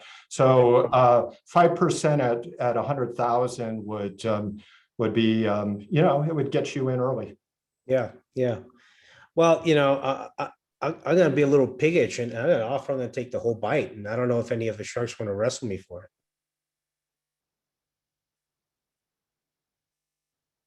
I can't hold a candle to the underwater to the ponds, Beto, so I think this one's yours. But thinking about the future beyond Beto support, you know, I could take a look at introducing you to RVC and their hyperaccelerator. And based on how you did on that, that would be a good metric for us being able to introduce you to our community. Can I ask a question of the whole shark panel? Sure. Since I've gotten back, you know, I've gotten mixed feedback as to whether you know, a $2 million in Series A investment is even possible in the region. I've heard various things, and I'm curious. You know, I'd like to learn more. Yeah, no, you're putting your finger on it in terms of discussions that many of us have maybe had in various circles, right? Euphemistically, you know, we've worked together to support more companies in the ecosystem, but we do need larger pools of capital present to be able to take the lift on Series A's and B's and the like. But what I could tell you is that that exists, and it exists through by virtue of the network that that Drew and Isabella and the Arrowhead Innovation Fund can help plug you into. I'm sure you're plenty plugged in Silicon Valley, and I'm sure with a stone's throw, we'll end up hitting people in the same circles. The bottom line is what moves a community forward is finding strong entrepreneurs that can swim in any ocean, not just one. And I'm very confident that that's coming about in our community here. So I wouldn't be Again, very good. concerned you can't do that. And I want to add to Beth, though, I think the one good thing that's happened from COVID is people care less about where your company is located and where VCs are located. You know, I'm based in Chicago. I don't know where half the companies are really that I get pitched from. They're all over the world and the country. So I think that's the benefit. You can really talk to more investors right now and talk to more people and build that network larger. And you have your Silicon network as well too. I think, you know, one important initiative I have is bringing more capital to the region. I think it's very important. And so I don't know too much about New Mexico's Series A, but, you know, Chicago, we obviously do many 2 million Series A. And I personally think this company is a great company. I think you're doing great things. It's a really good space. The fund I work for, we're technology software based. And so I would really love to introduce you to, you know, our founder. He founded a software company called Paylocity. So he's pretty big on software development. And so I think, you know, I wouldn't take a bite yet, but I would love to introduce you to him. I would love to introduce you to other technology VCs I know in the space, because I think this is a really, really cool company. Absolutely. Those kinds of relationships is what I'm looking for. So thank you. All right. Well, thank you, Sharks, and thank you very much, Mark, for your presentation. Do we have any final offers? All right. Well, thank you again, everyone. And just overall, I mean, just wow, great presentations, and congratulations to everyone who pitched today. Now, audience, it's your time to get involved. We're going to invite you to vote for the crowd favorite using the Zoom poll. And we should be getting, it should be popping for you now. No, I just saw it pop on my end. And while we tally the scores, I'm going to see if I can maybe chum the waters of conversation here. I want to hear from the Sharks. How do you feel the pitches went this year? I think things are getting really, like the waters are really turning, and it's attracting some really good chum.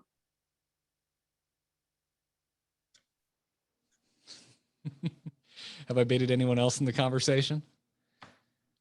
I'm not a pun person, so sorry, Joe, I interrupted you, but I think I'm very impressed with the pitches and the founders, and I'm very excited to keep connections with all of them and see where you guys end up.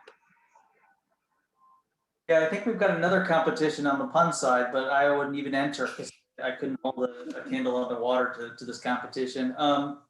This is my first time, so I very much appreciate both the entrepreneurs having the guts to get up there. It's not easy, as well as the organizers who do a lot of work that no one ever sees, right? You know, I think our entrepreneurs need to keep practicing. You don't get a whole lot of chances to practice a pitch, but good theater people can get on stage no matter what. And so I think constantly seeking to improve, and the more you do it, the better you can do. And then the better you could be with investors who we hope are sympathetic, but might not always have the time. I think there's promise in each of these companies. We're still early on a journey, and so some hurdles need to be covered. And I think we got some solid offers on a couple of them. I think everyone walked away with something. So let's see them do their work on the next steps and see if we can't see the next iteration and the next evolution on these things. Wonderful. Well, it appears we have our winner. So the crowd favorite and the $1,000 award goes to Sonia Gonzalez. Congratulations, Sonia. You've won the crowd favorite for the 2021 Aggie Shark Tank. Thank you. I wasn't expecting that at all, but I'll take it. Congrats. And to continue, congratulations. I mean, just massive congratulations to all of our winners and our presenters today. Now, before we end, I want to say thank you to all the sharks, to the participants for your hard work. This really is hard work. It takes a lot of guts to get up here and present. And to the audience for joining us. Also, thank you to our sponsors, City of Las Cruces Economic Development Department, and a special thanks to the Hunt Center for Entrepreneurship for sponsorship of Aggie Shark Tank, and as well their commitment to economic development in the Paso del Norte region. Now, before we go, I would like to let the audience know, if you would like to be involved with Aggie Shark Tank, visit sharktank.nmsu.edu. I want to thank you all again, and we'll see you next year.